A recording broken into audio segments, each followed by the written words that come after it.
All right, Simply Bitcoin. We break down the news from Twitter, daily fail, meme review, software releases, the websites by plebes. Drop us a like, subscribe, number time. All right, we are currently at a block height of 677,357. Current Bitcoin price 58,660. Chain rewrite days 593. Total lightning capacity 1,164.77 BTC. Bitcoin versus gold market cap 9.8. Sats per dollar 1,705. Ooh, we're finally getting back to the 1600s. Still off of that all-time high though. Not far away. Not far. We're in the neighborhood, maybe knocking on the door. Maybe somebody answers. You know, look, eventually somebody answers the door and we get to walk in and break an all-time high. Absolutely. And but we're just being hyperbolic, bullish for no reason. Yeah, no one knows. Just doesn't matter. No one knows. If you stack sats, you'll be good. But unfortunately, no Satoshi the Bitcoin chicken, because he only clucks when the price. He only clucks when the price of Bitcoin reaches an all-time high. But Phil, I keep looking at that gold versus Bitcoin market cap. It's only 0.2%. From 10%. That is so close. Absolutely insane. Dude, no one could have thought that 5 years ago. I don't care how bullish you are on Bitcoin. So if you use that to like kind of peek into the future of what's possible, it just makes me super happy. It makes us happy, makes gold bugs maybe think about Bitcoin. Peter Schiff. Okay. Anyways, Phil, it's time for the daily fail. Okay, so today's daily fail is Peter Brandt. In his opinion, laser eyes belong to cultists, not investors. All right, so we got that stupid point. Then, I will use my laser eyes when BTC experiences a $50,000 correction and many of you swap your laser eyes for tears. So he's okay with being a cultist once Bitcoin drops 50K. So he's like a sadist and a cultist. And you see how stupid these people sound? And like, here we go. We're going back to 2018. Okay, we're looking at 2018. Let these two charts show my primary interest in the crypto market is Bitcoin. Ultimately, if the bullish crypto narrative is true, the king will be BTC. But here, this is cultish behavior. You know what else is cultish behavior? Dressing up in a suit to go to work every single day. That's cultish behavior. Wearing a uniform to perform a job so that everybody can clearly see that you're different. You're in a work role. That's pretty cultish too. And I'm not even really sure if cults, or the idea of cults are such a bad idea. Like I'm not 100% convinced. I'm not saying that they're great. Obviously we have horrible examples of cults where things have gone wrong. But when guys like Peter Brandt, when they make these stupid comments, right, about a bunch of people that just decided to have some fun with their avatars, it just goes to show how deeply bothered and insecure that they are about Bitcoin. Bitcoin makes these people look like fools. This guy's been studying charts since 1975 and he can't get Bitcoin right. That's fucking embarrassing, right? This thing comes along and makes me look stupid at my job every day. All these people listen to me and they believe my narrative, but then this thing comes along, it doesn't do anything. It just churns out block after block and it makes my narrative look messed. Yeah, he's a bitter guy. Sometimes he has really great insights, but for the most part, he's a bitter fiat Bitcoiner that doesn't get it. All right, I'm done. Bro, phenomenal rant. That was literally top 3 of Phil rants. And man, look, I just want to make an observation. He has a freaking blue check mark. Blue check marks equal horrible opinions. You always get me with that. Man, it's just a fact. Why don't I notice? The blue check marks just have horrible thoughts. And man, it's exactly what you said. He draws charts, he draws lines for a living. Okay, that's all you need to know. And it's so funny because I'm just going to borrow Michael Saylor's quote. Bitcoin destroys all models. Okay, Bitcoin is different. Bitcoin is going to be the world reserve currency. You can't compare it to anything else, right? There is nothing to compare it to. So drawing lines and charts, those charts are based on other charts, right? And other lines, right? So it just doesn't make sense, dude. And he's had some horrible takes. I think last year he said, he's like, Bitcoin just broke down below 7,500. So he wrote it off, dude. It was dead.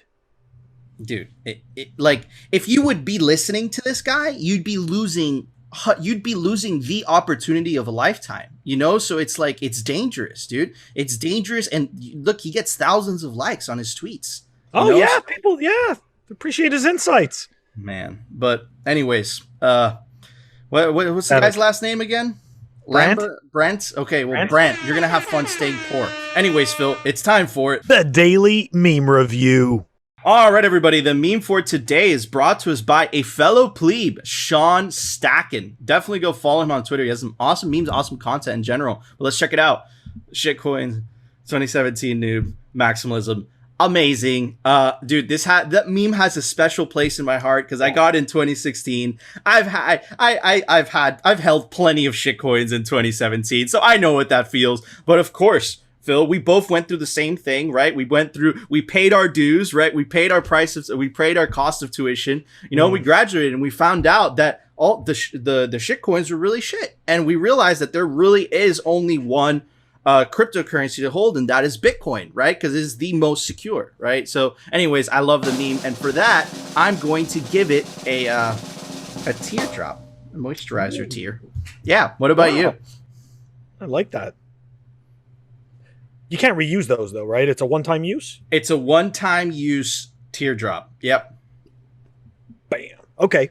Very cool. Look, that is an awesome meme. Like you, came in, late 2016 through medium of exchange, did a lot of shit coining. That meme, definitely close to my heart.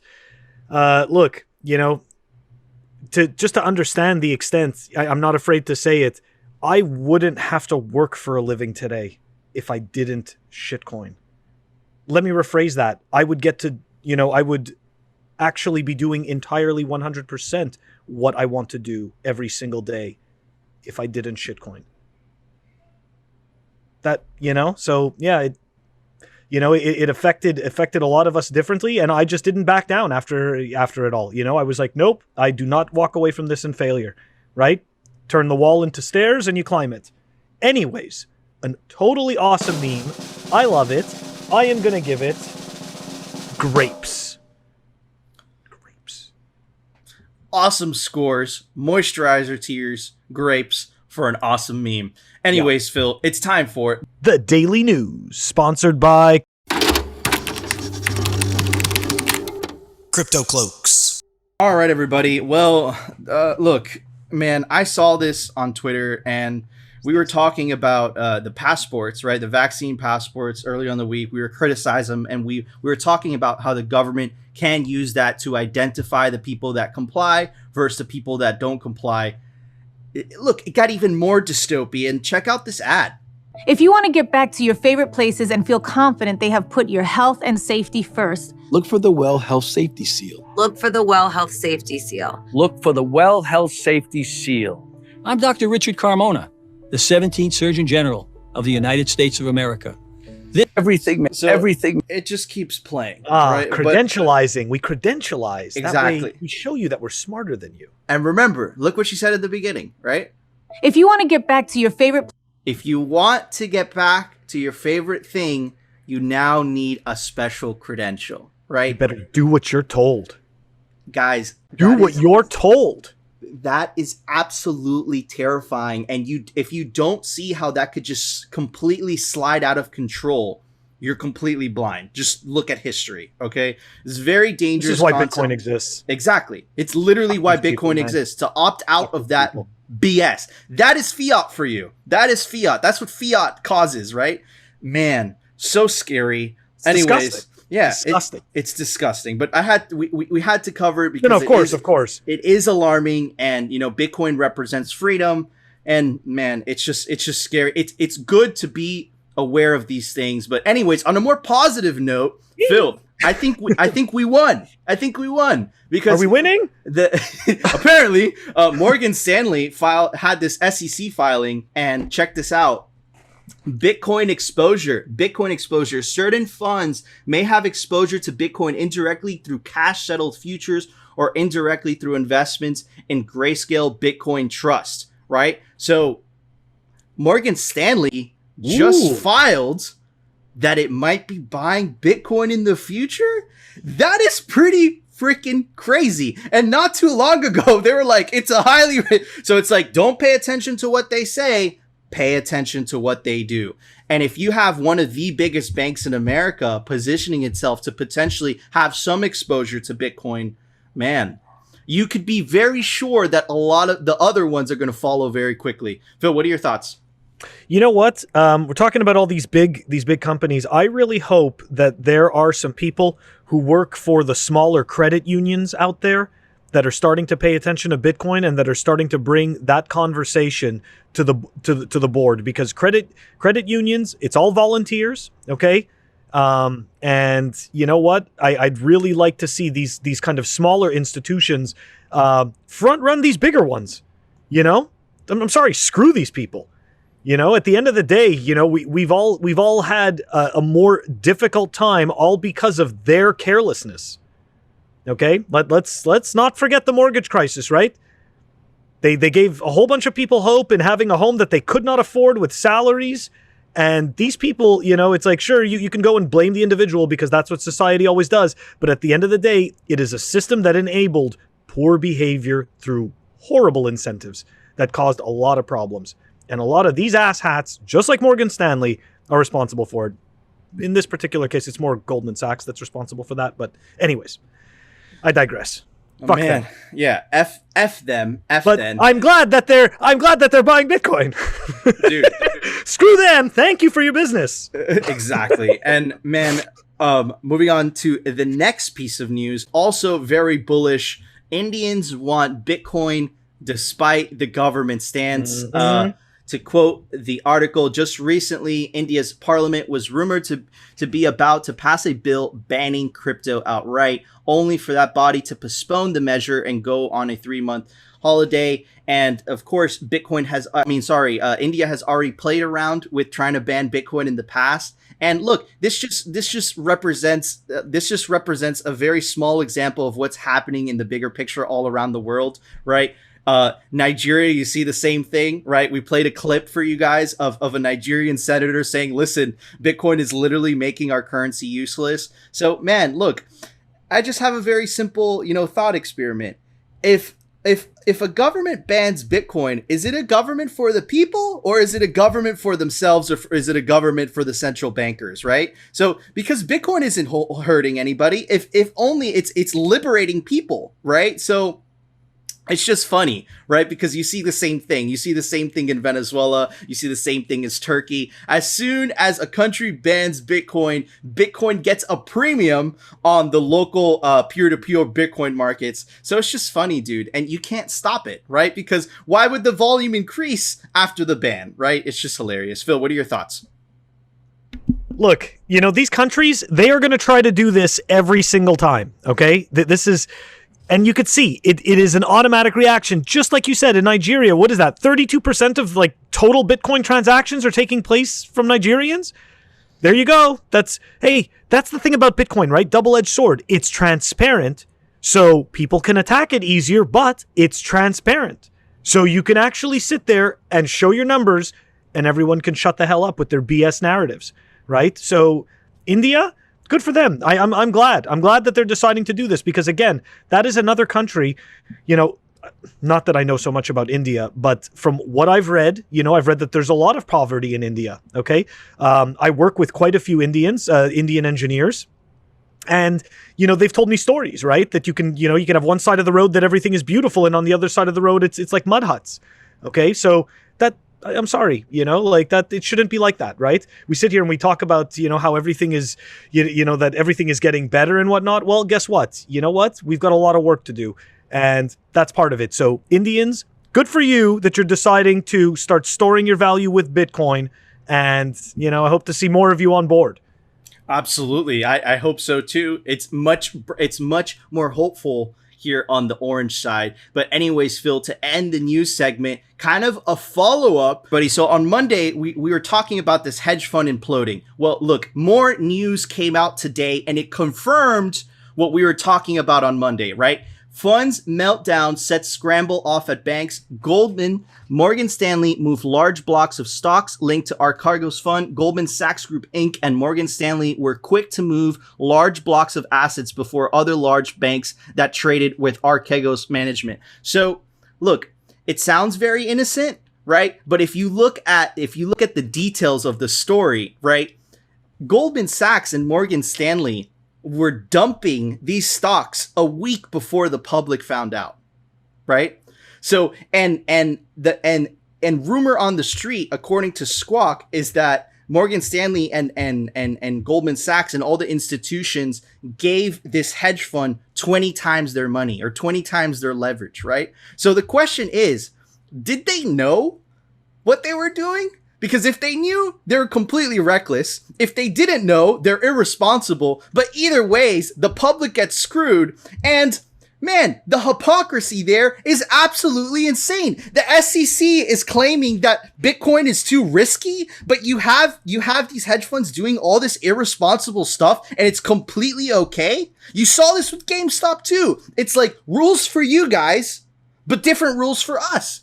The system is rigged. The fiat system is a scam. It's completely rigged against the individual, against the small guy, against the pleb, right? So F that, opt out, buy Bitcoin, it's all rigged. And the GameStop people learned that very quickly. Phil, what are your thoughts?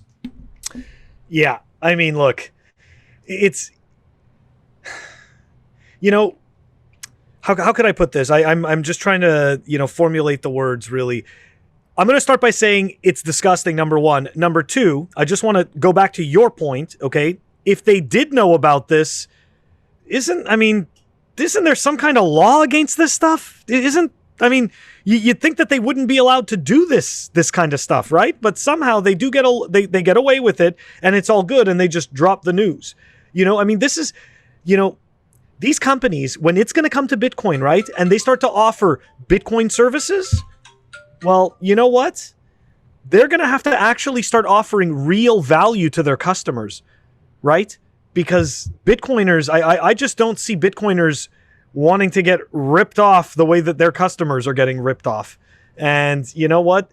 If you ask me, it doesn't take a professional to do these kind of shenanigans, right? Like, let's be honest. Like, is that these people are sitting there, they're trying to convey to you, that you're supposed to trust them and they're the expert. And in the meantime, what are they? They're no different than, they're no different than thugs. Well, how's that any different? I actually think that possibly, maybe even organized crime is actually maybe even, who knows, maybe better, maybe better than they are. Because these guys are just outright like phony hypocrite scammers, right? They sit there and they look legit. The system legitimizes them and they pretty much are just doing things that other people are getting arrested for. It makes no sense. It's a double standard. You saw this in 2008, 2009, right? To say literally one of the reasons Bitcoin was born in the first place. None of those people went to jail. And you saw the Senate hearings, right? Essentially, the senators were asking him, so you were essentially dumping on your own clients, and they said yes. You don't believe it's relevant to a customer of yours that you are selling a security to, that you are betting against that same security. You just don't think it's relevant and needs to be disclosed. Is that the bottom line? Yes. And then the senator's like, aren't you their clients? Isn't that like, aren't you not supposed to do that? And they're like, well, we were selling. It's like, it's such BS.